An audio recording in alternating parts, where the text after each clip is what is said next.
communauté religieuse, qui est missionnaire, qui a passé tout ce temps-là en Amérique latine, au Pérou. Ensuite, qui a été appelé à Rome pour travailler dans les dicastères. Cela signifie non seulement au niveau de l'Amérique latine, on le connaît, mais au niveau des dicastères, on le connaît également. Il participe à plusieurs commissions et à plusieurs dicastères à Rome. C'est quelqu'un qui est très, très, très connu. Il est également connu pour sa personnalité, sa simplicité et son approche, son ouverture, tout ça, mais également sa discrétion, sa formation également. Et tout ça a joué en sa faveur. Est-ce qu'il faut faire attention à l'origine, à la nationalité du pape? Dans le contexte géopolitique actuel, les gens ont tendance à se demander est-ce que la nationalité d'un pape peut peser dans son élection? Avant d'entrer en conclave, c'est-à-dire avant d'arriver à ce moment où vous avez vu les portes fermées, on a pris du temps pour échanger. Chaque cardinal dit quelque chose au sujet de la réalité du monde, au sujet de l'Église, au sujet du profil du pape, au sujet de ce que l'on a vécu dans l'Église et de ce qu'on attend, n'est-ce pas, pour les jours à venir. On dit tout ça. Et tout ça nous a préparés pour accueillir un confrère cardinal qui deviendra pape de quelle que soit sa nationalité. Et c'est dit au milieu de nous. Et plusieurs l'ont répété. Donc, quelle que soit sa couleur, quelle que soit sa race et son milieu, donc on est prêt à l'accueillir. Suffit-il qu'il ait ce profil que je viens de vous présenter. Autrement dit, chaque cardinal a eu le temps de mener, je dirais, une petite campagne. Non, c'est pas du tout ça. C'est pas mener une campagne. Chaque cardinal a eu le temps de s'exprimer au sujet de la réalité de l'Église, au sujet de la réalité du monde. C'est pas une campagne du tout. C'est pas ça. Au sujet de la réalité du monde, au sujet de la réalité de l'Église, au sujet du profil de la personne que l'on cherche pour répondre à ses exigences. Monsieur le cardinal, est-ce que le nouveau pape a promis des changements ou de la réforme au niveau de l'Église catholique? Et il est encore tôt pour dire ça. Il faut attendre qu'il se manifeste beaucoup plus. Mais le fait qu'il a choisi ce nom, cela signifie qu'il veut quand même faire des choses nouvelles. Cela s'annonce un petit peu comme ça. Nous venons tout juste d'avoir une messe avec lui et nous aurons une rencontre demain et tous les cardinaux sont invités à une rencontre demain. Donc nous allons l'écouter et lui, il nous a écoutés et lui, il s'était exprimé également. Donc il a écouté toutes les interventions. C'est sûr qu'on va compiler tout ça pour pouvoir aider à ce qu'il puisse répondre, dans la mesure du possible, à tout ce que l'on a pu exprimer au cours de ces rencontres qui ont précédé le conclave proprement dit. Alors, il faut dire qu'on attend pas mal de qualités, on a présenté pas mal de critères. On sait qu'un seul homme ne peut pas incarner tous les critères. Un seul homme ne peut pas manifester toutes ses qualités. Mais l'Église, dans sa sagesse, a des institutions au service du pontife, au service du pape. Donc ces institutions-là, le pape doit les mettre à profit pour pouvoir aider à atteindre ses objectifs. Éminence, on sait que le pape Léon XIV se rapproche beaucoup de Léon XIII, celui qui a postulé pour l'ouverture de l'Église, faire de l'Église la tendance sociale de l'Église, si vous voulez. Est-ce que le choix du pape a été conditionné par cet élément-là, en quelque sorte? Quelqu'un qui vient de l'Amérique latine a cette tendance à pouvoir aider à transformer la société. Parce que l'Église est là comme le vin de la pâte. Et l'Église, on dit que c'est le signe et le moyen d'union avec Dieu, mais de l'unité des nations, l'unité du genre humain. Le fait que lui, il vient de l'Amérique latine, on sait très bien la ligne pastorale de l'Amérique latine. Et cela signifie que également, il va en ce sens pour apporter des choses nouvelles quant à la réalité sociale. Cela ne veut pas dire porter de la mission principale du pape, parce que la mission principale, c'est d'annoncer le Christ lui-même. Et tout ce qu'on fait, c'est l'application de cette annonce. C'est-à-dire, tous les appels que l'on fait au niveau de l'Église pour changer la société, pour qu'il y ait plus de paix, de justice au sein des sociétés, c'est l'application de la bonne nouvelle. Lui, il a essentiellement la mission d'annoncer le Christ lui-même. Et le Christ est le même hier, aujourd'hui et demain. Mais il s'agit maintenant de trouver les moyens et le langage qu'il faut pour pouvoir annoncer le Christ dans l'aujourd'hui. Dans l'aujourd'hui. Et ceci dans l'aujourd'hui du monde entier ou dans l'aujourd'hui de chaque société. Je pense que ça a guidé en quelque sorte son choix. Cardinal haïtien Chibi Langlois qui a participé pour la première fois dans le conclave là, qui permet de les papes là, quoi son expérience qui était riche, et côté de grand pile unité, pile fraternité, il était vivre dans le calme, dans la paix. Cardinal Langlois bail assurance cardinal eux-même, tout cardinal réuni, il pas dans quelle influence la presse sur eux, donc il était trouvé surtout, il était fait mon côté, il pas dans quel moyen il était communiqué avec personne. En réalité, participer pour la première fois à ce conclave dit pour moi beaucoup de choses. Le fait d'être là, c'est pour moi une occasion de rendre grâce à Dieu parce que, comme vous le savez, bon, j'ai eu un accident, je pouvais ne pas participer à ce conclave. Mais Dieu merci, il m'a permis de voyager jusqu'à Rome pour y participer. Et c'est une expérience riche en ce sens que je résume ça en disant que la diversité est au service de l'unité.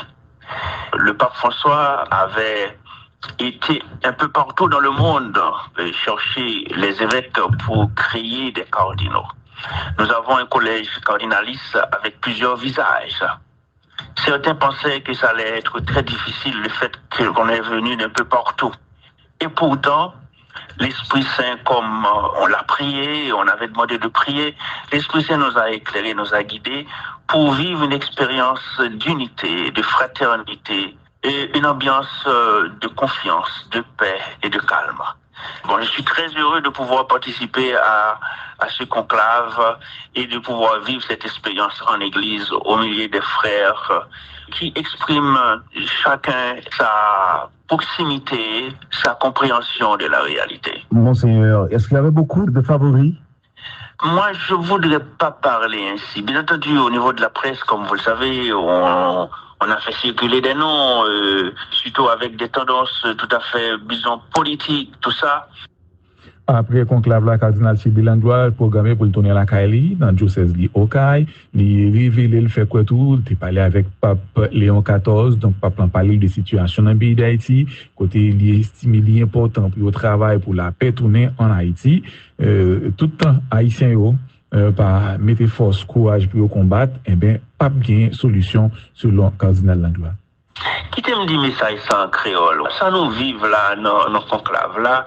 Étant m'a songé Haïti, son réalité qui toujours a fait nous souffrir sérieusement, réalité Haïti. Et même les nous dehors, nous toujours pour des souffrances dans le cœur. Ensuite, nous rencontrés dans le milieu que nous y a, tant pour moi-même, dans le milieu cardinalio. Dans le cardinalio connaît Haïti, ou du moins sur parler de Haïti, autant de parler de Haïti. Et il a toujours posé des questions sur ça qui est passé, sur la réalité du gouvernement dictateur, ou du moins l'autre qui passait, et qui pas arrivé faire, qui choisit. Tout le monde toujours posé une question sur ça, ça qui a passé en Haïti comme ça.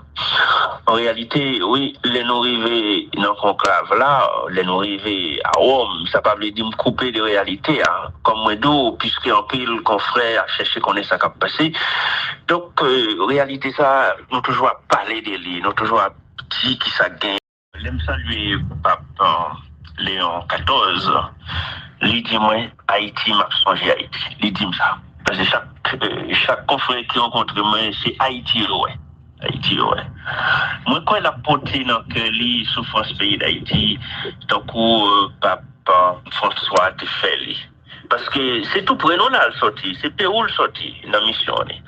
Et nous souhaiter que, eh bien, lui-même qui est d'origine américaine et qui travaille en Amérique latine, dans le milieu côté qui a une grosse difficulté, qui connaît souffrance pays d'Haïti, qui participe dans ces larmes côté Haïti et membre là-dedans tout, côté lui-même qui n'a dicaster pour occuper les affaires évêques, il rencontre avec évêques, il connaît la réalité pays.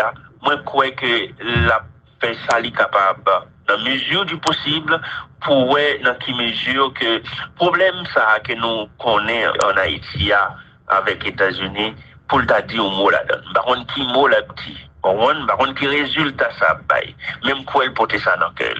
Et nous avons insisté pour que lui-même, il est capable de dire qu'il choisit. Une communauté religieuse qui est missionnaire, qui a passé tout ce temps-là en Amérique latine, au Pérou. Ensuite, qui a été appelé à Rome pour travailler dans les dicastères.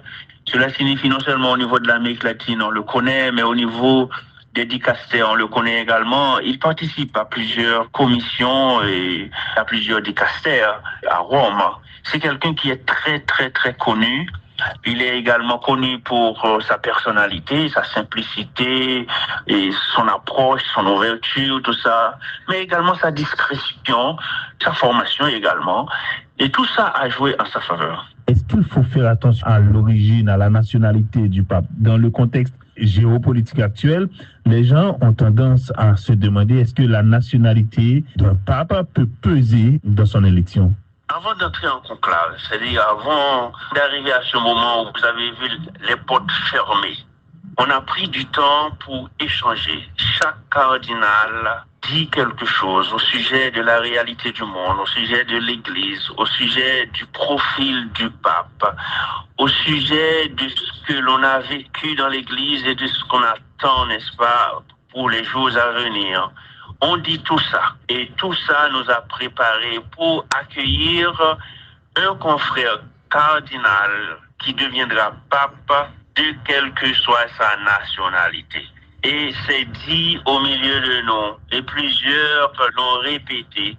Donc, quelle que soit sa couleur, quelle que soit sa race et son milieu, donc on est prêt à l'accueillir. Suffit-il qu'il ait ce profil que je viens de vous présenter. Autrement dit, que chaque cardinal a eu le temps de mener, je dirais, une petite campagne. Non, c'est pas du tout ça. C'est pas mener une campagne. Chaque cardinal a eu le temps de s'exprimer au sujet de la réalité de l'Église, au sujet de la réalité du monde. C'est pas une campagne du tout. C'est pas ça. Au sujet de la réalité du monde, au sujet de la réalité de l'Église, au sujet du profil de la personne que l'on cherche pour répondre à ses exigences. Monsieur le cardinal, est-ce que le nouveau pape a promis des changements ou de la réforme au niveau de l'Église catholique? Et il est encore tôt pour dire ça. Il faut attendre qu'il se manifeste beaucoup plus.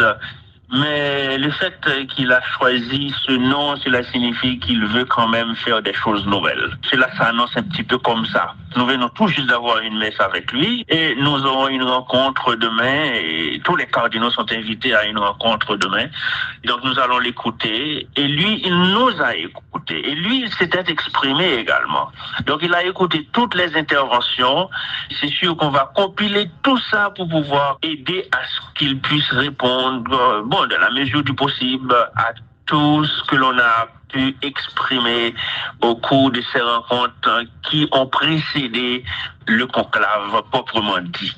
Alors, il faut dire qu'on attend pas mal de qualités, on a présenté pas mal de critères. On sait qu'un seul homme ne peut pas incarner tous les critères. Un seul homme ne peut pas manifester toutes ses qualités.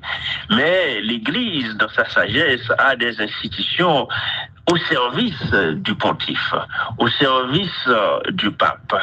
Donc ces institutions-là, le pape doit les mettre à profit pour pouvoir aider à atteindre ses objectifs. Éminence, on sait que le pape Léon XIV se rapproche beaucoup de Léon XIII, celui qui a postulé pour l'ouverture de l'Église, faire de l'Église la tendance sociale de l'Église, si vous voulez.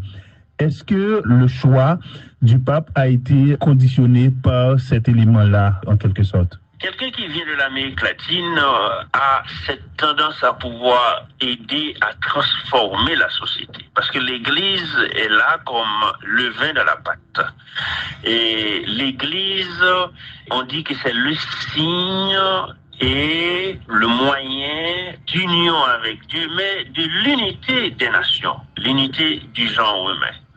Le fait que lui, il vient de l'Amérique latine, on sait très bien la ligne pastorale de l'Amérique latine.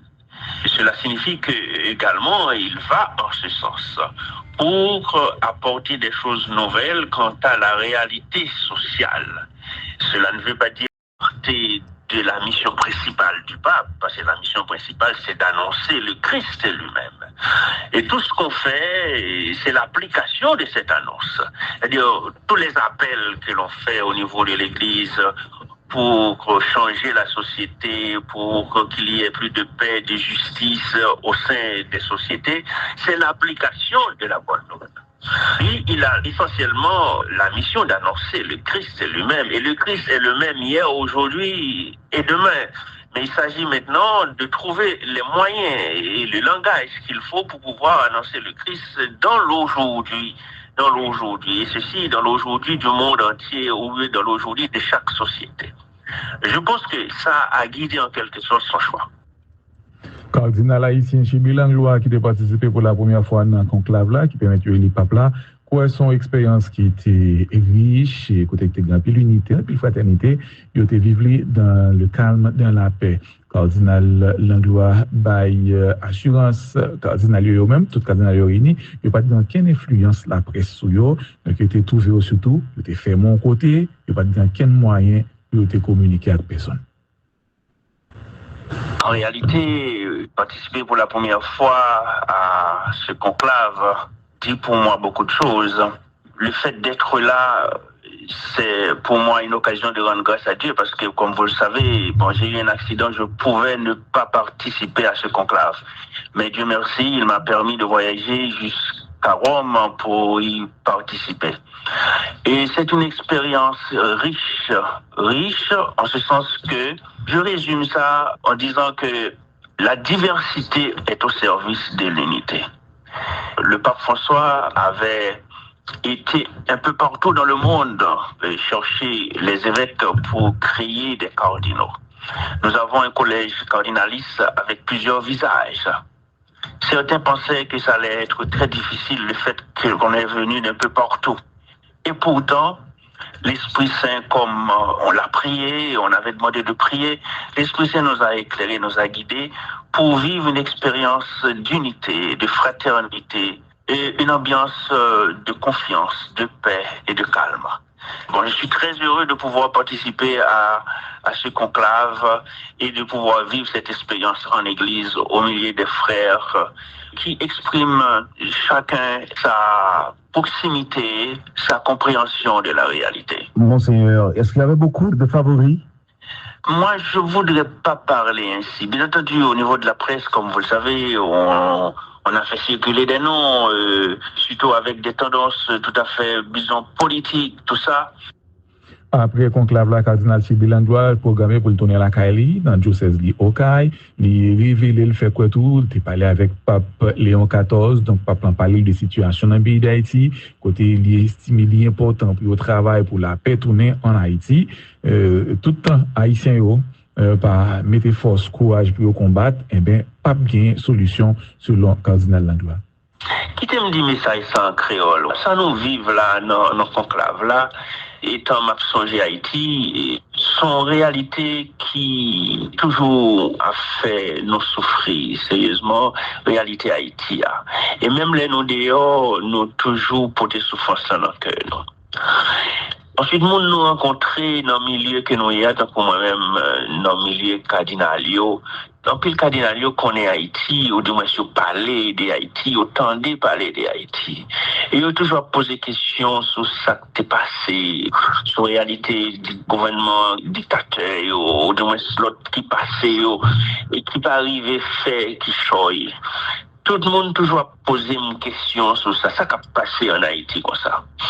En réalité, oui, les nous arrivés dans le conclave là, les nous arrivés à Rome, ça ne veut pas dire me couper de réalité, hein. Comme moi d'où, puisque en pile confrère a cherché qu'on est ça qui a passé.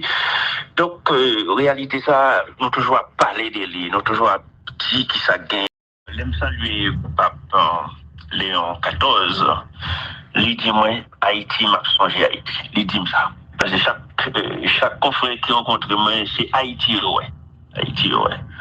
Moi, quand il a porté dans le souffrance pays d'Haïti, donc, Papa François te fait. Parce que c'est tout près nous là le sorti, c'est Pérou le sorti dans la mission.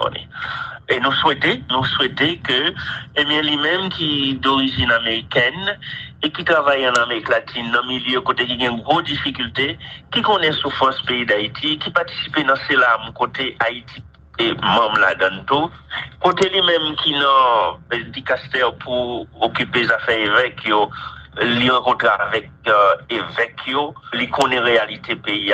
Moi, je crois que la paix, ça est capable, dans la mesure du possible, pour dans quelle mesure que le problème ça que nous connaissons en Haïti avec les États-Unis, pour le dire au mot là-dedans. Par contre, qui mot là-dedans? Par contre, qui résultat ça, même quoi il porte ça dans le cœur. Et nous avons insisté pour que lui-même, il est capable de dire qu'il choisit.